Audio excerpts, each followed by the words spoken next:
Hi, everybody. How's it going out there?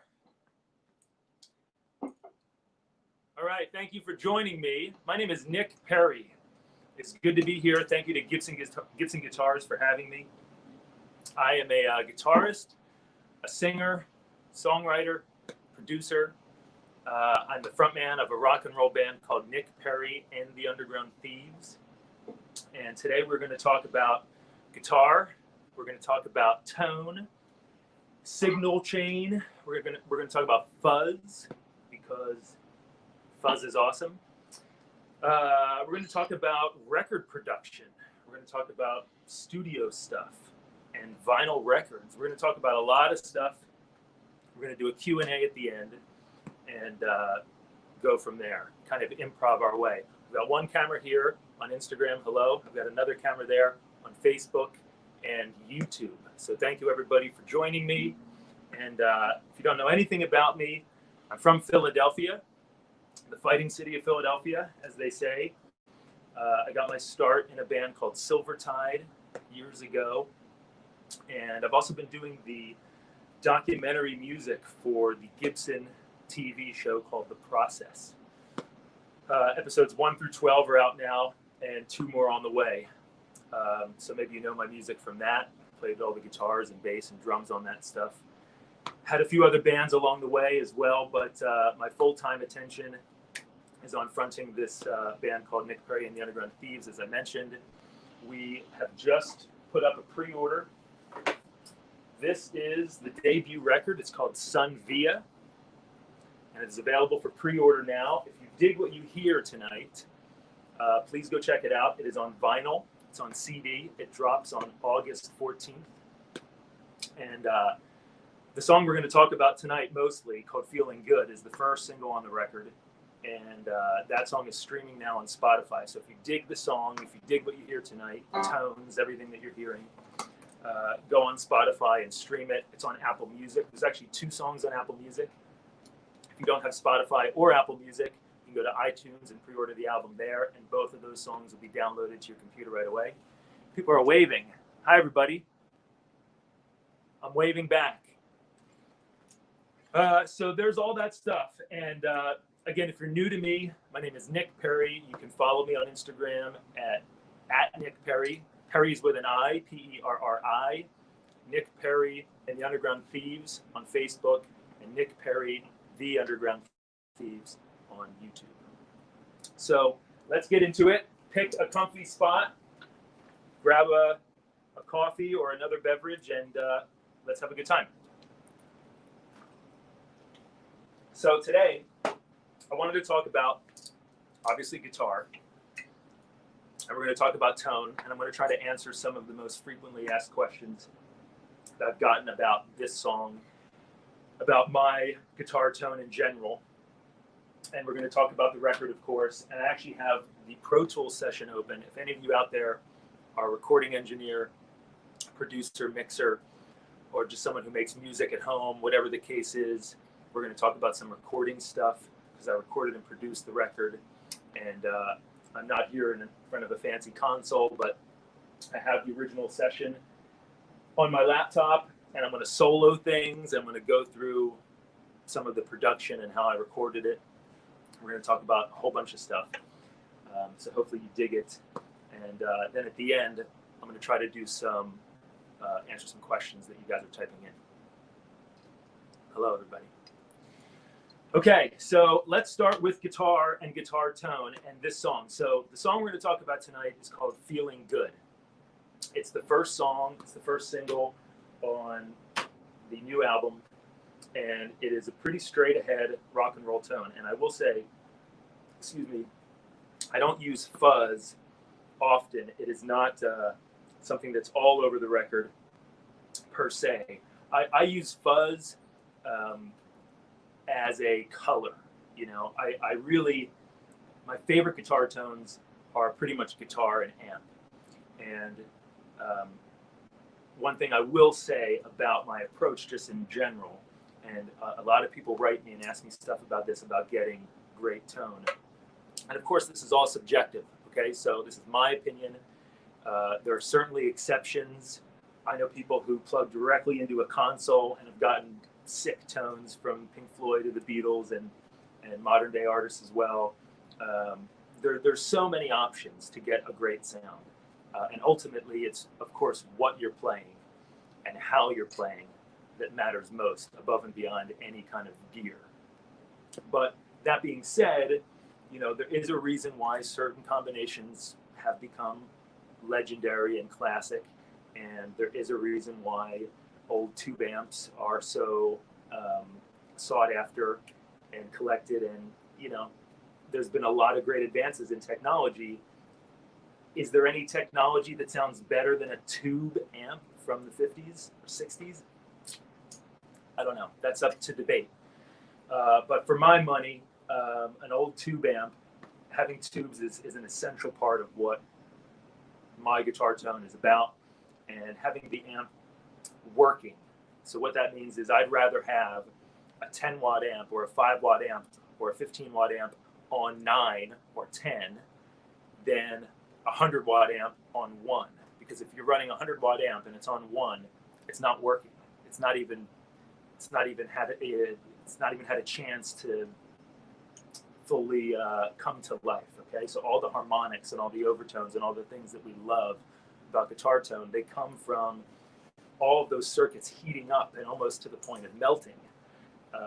So volume is important, and again, it doesn't mean that you have to be like blowing out the windows of your house.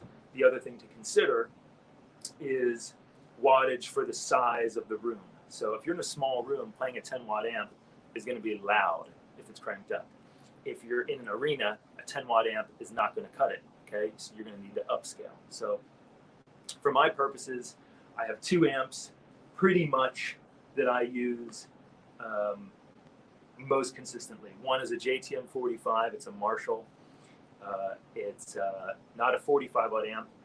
Most people think it is. It's actually a 30 watt amp, but it's a really loud 30 watts. And when I'm on stage, I'm running the JTM 45.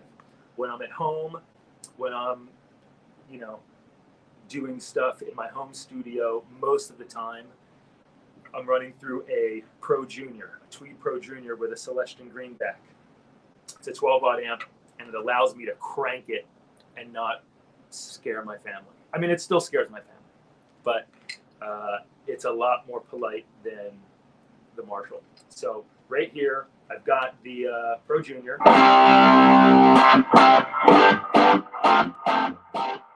reverb that you're hearing, my secret weapon, has always been this old reverb tank.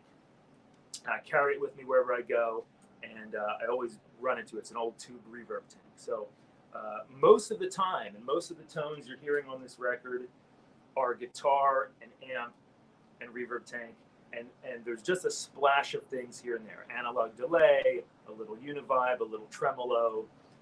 And when it comes to soloing, I typically will boost that, but really most of the heavy lifting is being done by the amplifier. And it's not crazy overdriven. It's just a beautiful, sweet power amp tone. And why I'm taking the time to talk about this is because it all directly involves fuzz. And the question I get asked most is about fuzz and how to make fuzz usable. Fuzz faces usable in a band setting, and specifically with Gibsons, okay? Because quintessentially, and it seems like people have more ease using fuzz with single coil guitars than with humbuckers, but I'm here to tell you that it can be done, and it is glorious. And if you dig Feeling Good, it's a perfect example of fuzz working really great with humbuckers and really sitting awesomely in a track. And it has to do with a simple concept, and that is volume. When I got my first fuzz pedal, I was messing around with it at home. I had a different setup than I had here today. This is years ago. And I just didn't get it. I didn't get what the fuss was about. So it just wasn't very usable to me. It wasn't until years later that I got a fuzz face from my friend Dustin Francis, a 1968 Ivor fuzz face BC 183. And that's the fuzz face that you're hearing on Feeling Good, which, by the way, used to be called Whole Lot of Money. The song, there was a previous version of the song out last year that a lot of people responded to and really liked. We ended up pulling it down in preparation for the album. It got remastered, retitled, and we felt that Feeling Good was a more appropriate title. And that song is actually heading to radio this week nationally, which is super exciting. So I hope that you hear it on the radio wherever you are, in whatever town you are, soon. So back to the tune. It is like I said, there's not a ton of fuzz on the record. I use it as a color here and there. But on this song, when I heard that tone, it was the whole thing. Okay, so I couldn't take it off, basically. So here's the, that's just the guitar, the reverb tank, and the amp. Now I'm going to kick on the fuzz.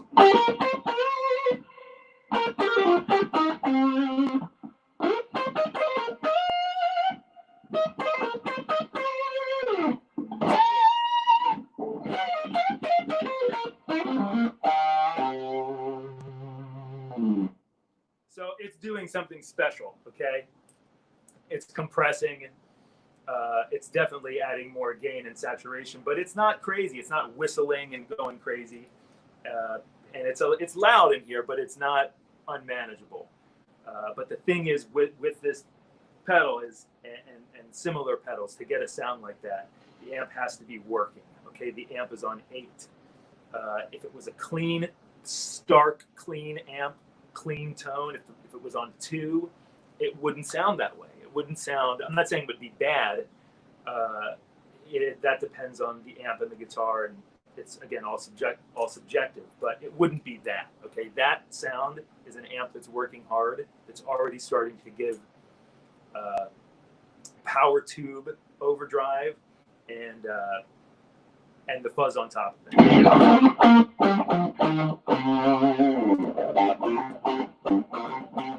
So let me show you what this guitar sounds like in the track. I have the original Pro Tools session here, and I'm going to solo the guitars. So the way I did it is I laid one guitar down on the left, which runs the whole length of the song minus the solo. I'll come back and talk about that in a second. And then I doubled it on the right, and I panned them hard left and right. And it sounds like...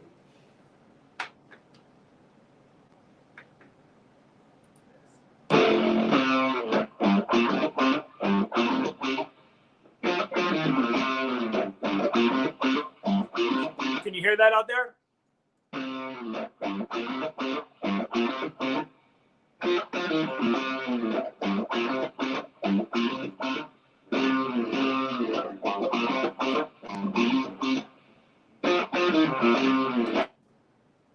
So this is a pretty simple track, and we're going to get into it more in a second, and I'm going to show you, but it's very sparse, and the drum groove really makes the song, in my opinion, it really makes the song what it is. It's so important.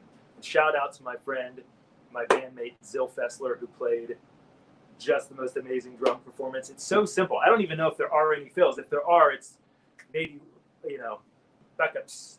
It's a very simple, actually no, in the last chorus there is a hi-hat fill, but it's a very simple tune. It's just basically keeping time, but the way he played it in the groove, it really makes it, and it makes you want to dance, and it has a kind of a swagger to it, right? So awesome job, Zil. And I have to give a shout out to Mark DeSisto as well. So I didn't mix this song. I only mixed one song on the record. It wasn't this one. The rest of the songs were mixed by Mark DeSisto and Stephen LaFascia. Mark mixed 5 and Stephen mixed 4, and they did a tremendous job. And so Mark was able to take what I recorded basically and knock it out of the park. So with a tune like this, and for those of you who know it, when it gets to the guitar solo, it's a pretty lengthy solo.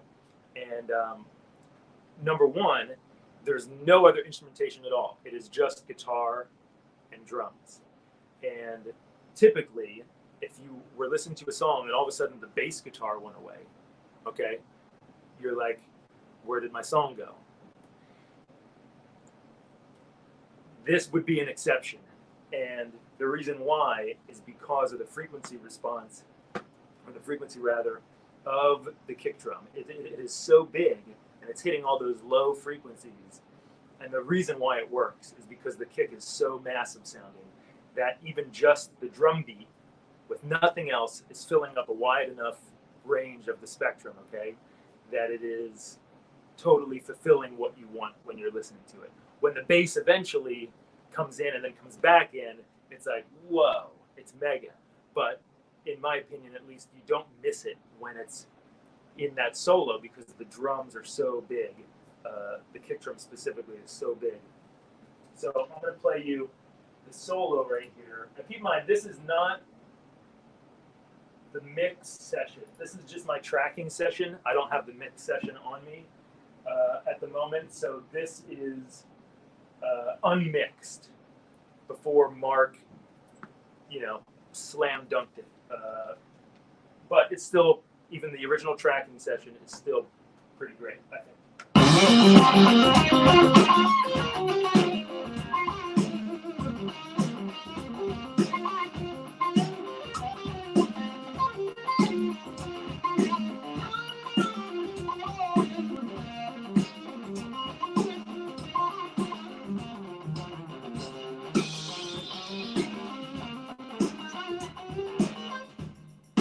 They're just the drums. Tambourine. And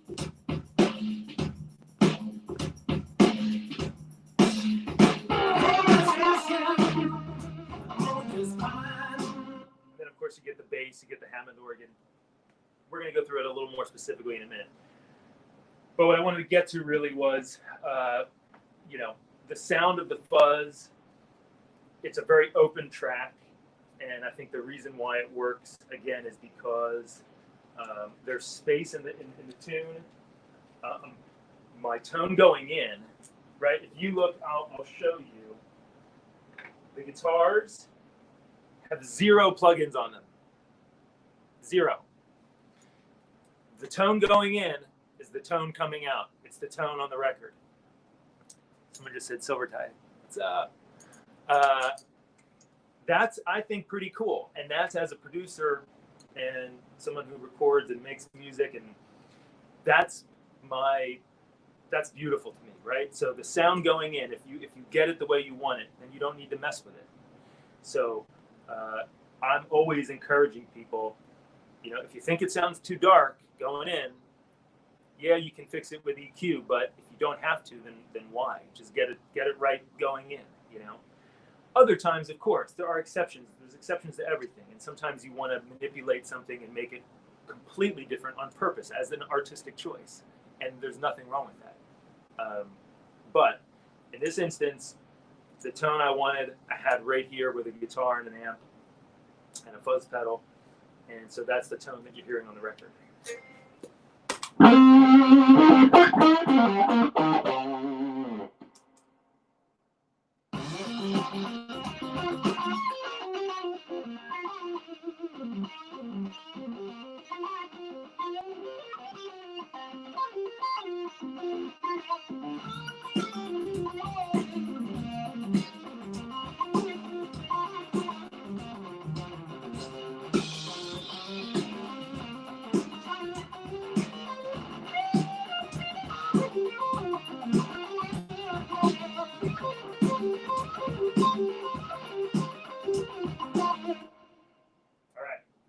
This could be a cool segue. For those of you who are maybe just joining, hello, my name is Nick Perri. It's nice to be here. We're talking about a song called Feeling Good, which is the first single on Sun Via, my debut record as Nick Perri and the Underground Thieves. We're dissecting the track a little bit. And this would be a good opportunity to tell you as well. One of the things we wanted to do tonight with this live stream was introduce this concept I'm going to be launching a video series next week called Deconstructing Sun Via, where it's kind of like the old classic albums format. And I am going to try to get into a studio so I can spread out the mix on a console. And we're going to solo and we're going to go through track by track. I am going to do a little bit of it here tonight, but the video series that's coming out, each episode will be an hour long, one per track. So there's 10 tracks on the album. There'll be 10 episodes, 10 live streams, 10 deconstructing videos. And we're going to track by track solo everything. And I'm going to talk about all the gear that was used, as much of the signal chain for as much as I remember with every instrument. And we're talking about who, played on this stuff. We had some guest musicians, just go through it track by track and really share all the ins and outs of the process of each song. So that is going to launch next week. If you're liking what you're hearing tonight, check out Nick Perri, Perri, on Instagram, Nick Perri and the Underground Thieves on Facebook, Nick Perri, The Underground Thieves on YouTube. Follow the adventure, join us, and that'll be coming starting next week. So kind of going to be doing what we're doing now, but even more in depth. But I do want to point something out that just dawned on me. One thing I get asked a lot just about production is like, how do you get a track from sounding good to great? And what are some of the overlooked ingredients, if you will? And to me, a huge one that I don't know that a lot of people talk about is percussion. Percussion is so, to me, critically important. There's not one song on the album that doesn't have percussion. Actually, I think there's one because it's an acoustic a cappella vocal thing. That's different. If there's drums, there's percussion. And it doesn't mean that it has to take away from your drum groove, in any way. It's just a subtle thing. It doesn't have to be subtle, but in some cases it's a subtle thing that you don't even notice is there until it's missing. You're like, what's wrong with the song? It doesn't feel as good anymore. So there's a couple things that make this song really work. And I want to point this one out because this is a really big one. And I don't know how many of you have noticed it, okay? So here's the drum groove soloed with no percussion.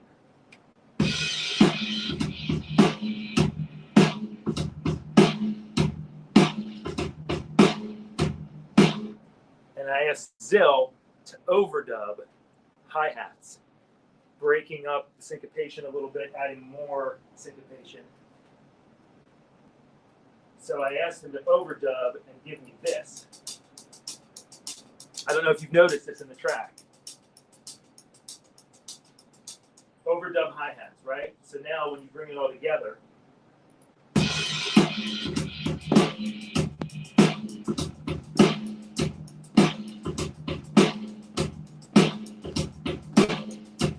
and without that, it's totally different. So it's still a great drum groove. It still feels great, but that added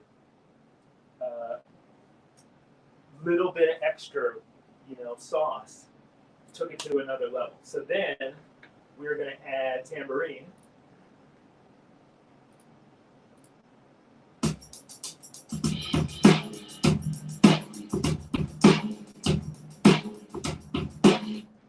Now we're going to add claps.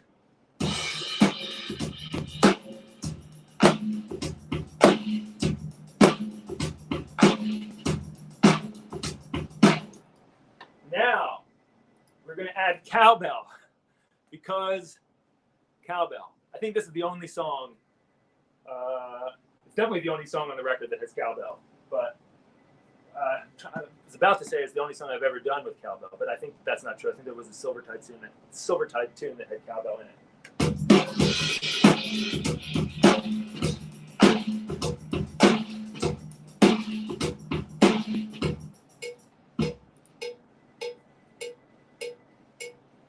And finally, in the last chorus, we're going to add congas. Okay, check this out.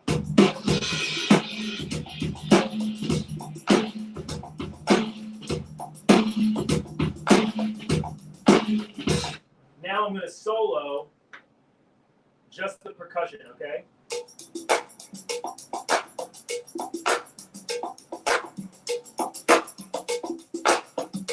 Almost sounds like Rapper's Delight.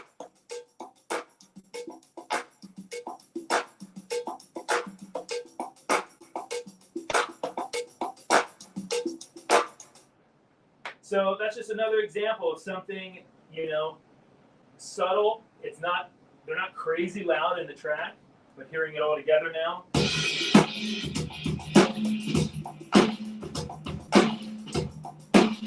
Actually, I'm going to bring in the full band.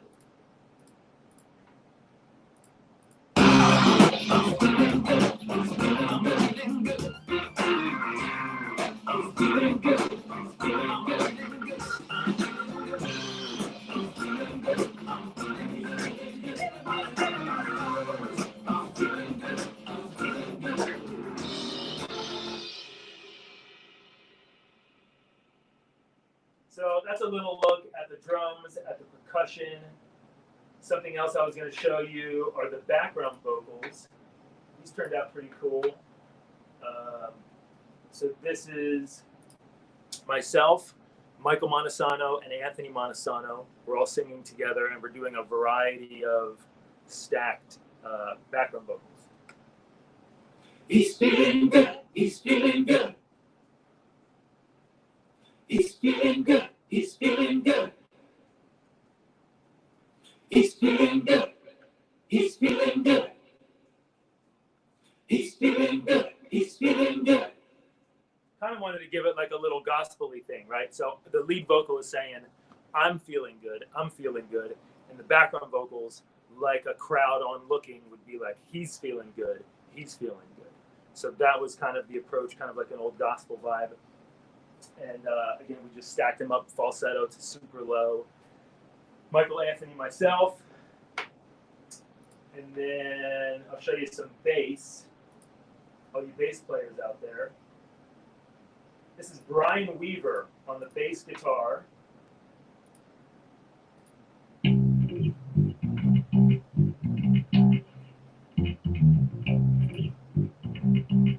So that's the microphone, okay? Woo!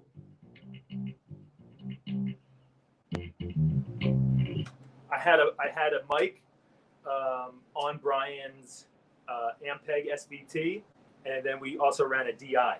So the DI is mixed in there as well. The DI is providing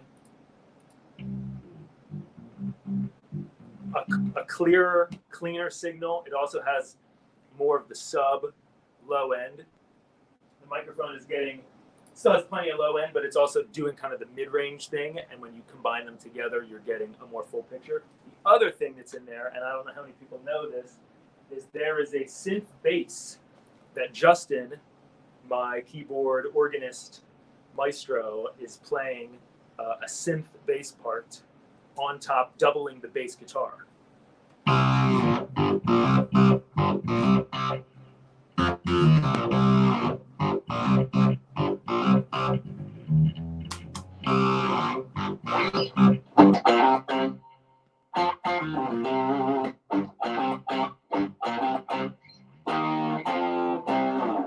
Got no time for worry. Ain't got no time for stress. Ain't got no time for baggage. Dragging me down like the rest.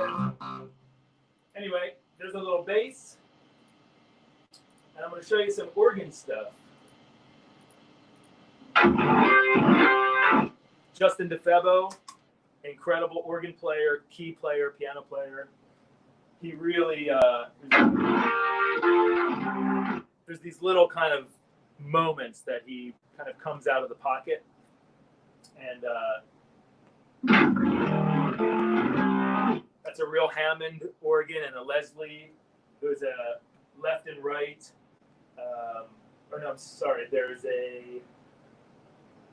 There's a left and right, and there's a bottom of the Leslie. So there's 3 mics on the Leslie. And there's also this crazy little sound effect thing that he was able to get out of his synth, which is pretty cool. This reminds me of like something like Steve Miller Band. I forget what that tune is. It might be Fly Like an Eagle. that kicks in right before the chorus. And he actually played it as a much longer progression. This is something I did use Pro Tools to cheat a little bit. So I took the line, which I don't know how many bars this is. So there's just one bar, but I think he originally had played it over 2 bars, and I made it shorter and made it happen quicker so that it just kind of and happened as like a quicker takeoff. Let's see.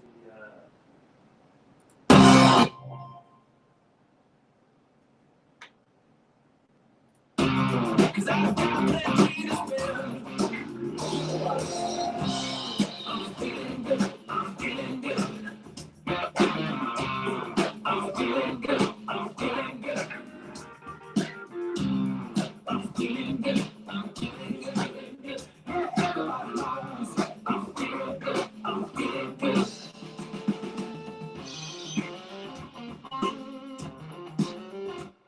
Okay, so you get the idea what we're doing here. We're deconstructing the song track by track. That's all I want to do on this one, but I don't want to give it all away. There's a whole bunch of stuff I want to talk about because I use the tape machine as well for various effects. On the vocals, I want to talk about my signal chain on the vocal mic, and there's some analog stuff. And like I said, with the tape machine, there's a bunch of cool stuff. So I don't want to give all of it away, but join me next week for Deconstructing Sun Via episode 1, which will be Feeling Good. And we'll go into further detail about every track in the session. And then, like I said, we're going to go through track by track of the entire record. I'm going to solo stuff and show you all kinds of stuff.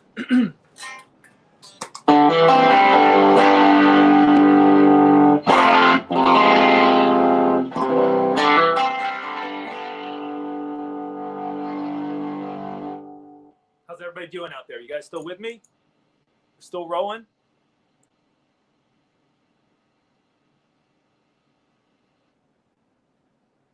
Play your SG. Okay, you guys want to see the SG? I'll bring out the SG.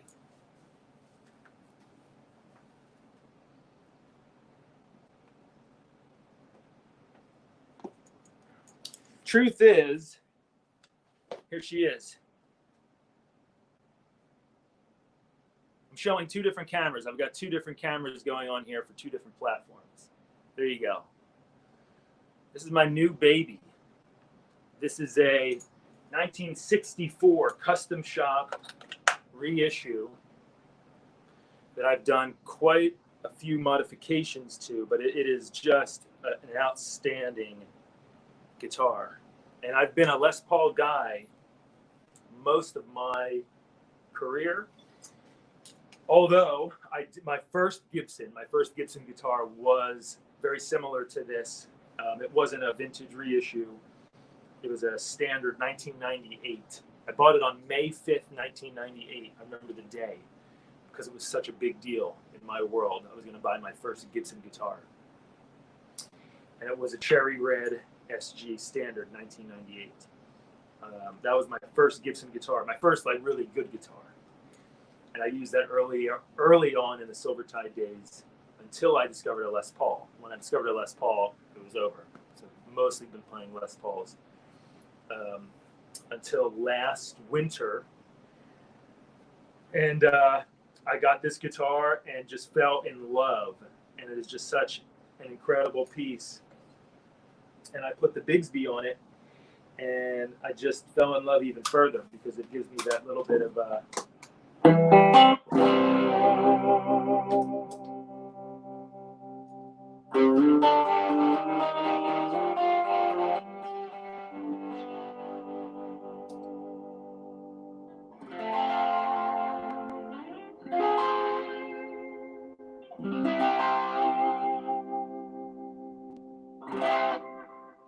sit and do that for 3 hours. Just subtle vibrato. It's so beautiful. It's a wonderful thing. Okay. Once again, if you are just joining us, my name is Nick Perri. I'm happy to be here. Thank you to Gibson for having me. I sing and I play guitar and I write songs. I produce records, and my band is called Nick Perri and the Underground Thieves. We just announced last week our debut record is on its way, and it is dropping on August 14th. And right now is available to pre-order on vinyl, on CD, on digital. We put up orange vinyl and black vinyl last Friday. The orange vinyl sold out in 4 hours, which is mind-blowing and so awesome, and I'm very grateful. We all are. We do still have some black vinyl left, so if you want a first edition pressing of the record, check it out before they are gone. That is at Nick Perri, Perri, nickperrimusic.com. And of course, we have stuff streaming as well. First single, Feeling Good, is streaming on Spotify, and we have 2 songs streaming on Apple Music. And if you don't have Spotify or Apple Music and you want to check out music now, you can go to iTunes and pre-order the album digitally, and you're going to get 2 songs downloaded right away. So that's it. So why don't we do some questions? Why don't we answer some questions? I've talked a lot about fuzz, about my approach to guitar tone. We've talked about the record a little bit. We've talked about the song, kind of went in depth on some of the tracks. Does anybody have questions? I'm going to pull open my email. Okay. What Les Paul were you using? So that was my, before, if you're just tuning in, sorry, I was playing a Les Paul earlier in the segment, and that is a 1957 reissue, 2002 reissue. I'm going to get it and show you. Her name is Bella. She's beautiful. I've had this guitar since I was, I don't know how old I was in 2002 when I got it, but 18 years old. And it was brand new. This is not relict. This is just thousands of shows. And it is a 57 variety. Like I said, it's not a 68. So although the nickel appointments say otherwise, I'm telling you the truth right now. It came with gold hardware. I changed it to the nickel vibe, but it is a solid mahogany, right? So there's no maple cap, which is a thing of 57. And this actually was signed by the man, the myth himself, Mr. Les Paul, if you can see that. Had the honor of playing with Les Paul a couple times, and it was the highlight, absolute highlight of my career thus far. It was just a magical experience both times. What speakers are those? These are KRK. They're actually not mine. I'm in like a temporary holding area, moving between 2 studios. So most of my gear is actually still in storage. My bandmate was kind enough to let me borrow these. Anthony, if you're watching, thank you, dude. They sound phenomenal. I'm used to Yamahas and NS10s and other varieties of Yamaha speakers. That's just what my ears are used to, but these are great, and I'm happy to have them here. What amp are you using right now? I was using a Pro Junior, a Tweed Pro Junior. I took out the stock speaker. I don't even remember what it was. I think it was a Jensen. And I put in a greenback, Celestian greenback. Any questions here on Instagram? Those were all from Facebook and from YouTube. Thank you for writing in.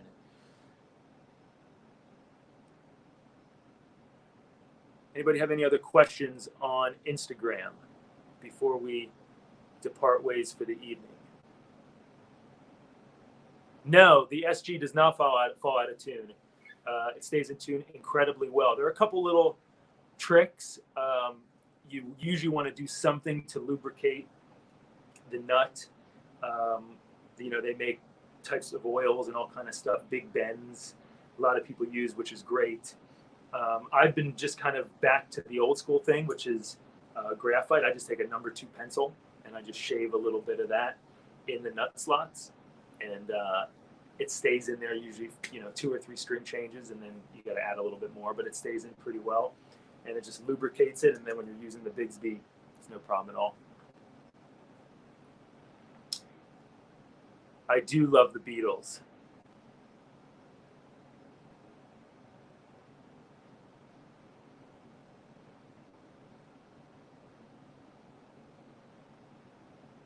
Any other questions? Any other questions? I'm trying to scroll back because I missed so many while I was yapping.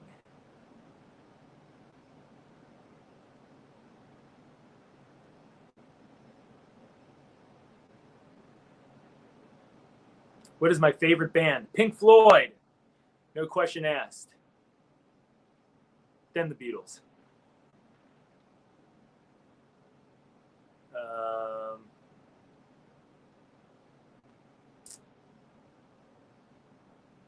Hampstead. Hope you're still enjoying the trem. I got it on the board right here. It sounds fantastic. It's one of my favorite tremolos. Probably my favorite tremolo pedal in the world of all time. It's called the Hampstead Signature Analog Tremolo. It's 100% analog tremolo, and it is great.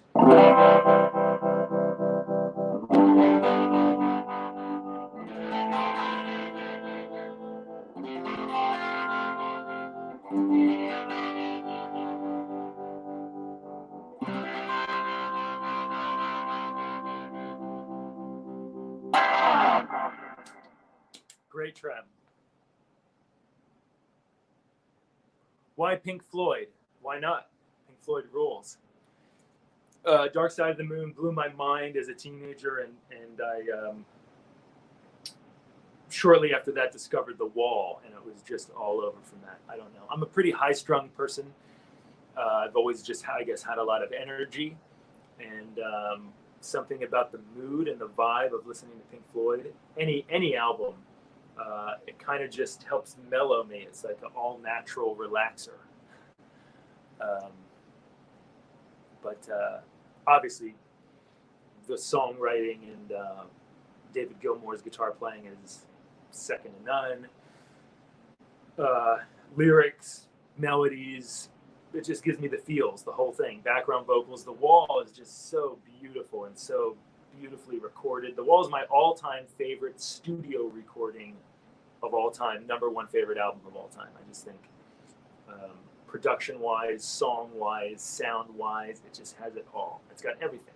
It's got operatic moments and rock and roll moments and every high and low in between. It's a masterpiece, a true masterpiece. Let me see if there's any other questions coming in. I think I'm going to call it there, guys.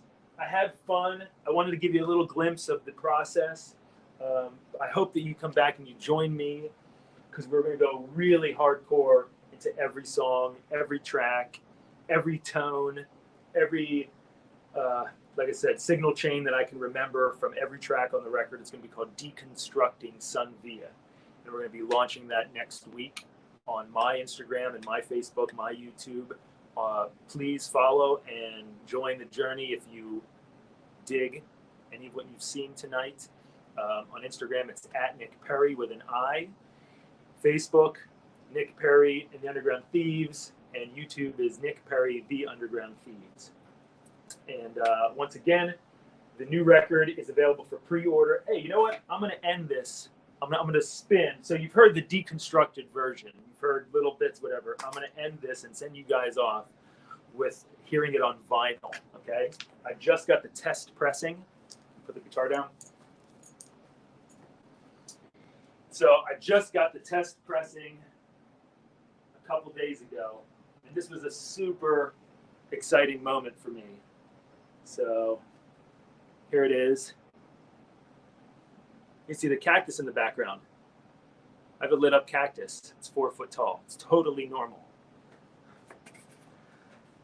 So I just got this a few days ago. I had to give my thoughts before they went into duplication. And I thought it was absolutely beautiful. It sounded perfect. I had no changes whatsoever. So I'm going to just repatch this. And I'm going to show you guys what it sounds like on wax.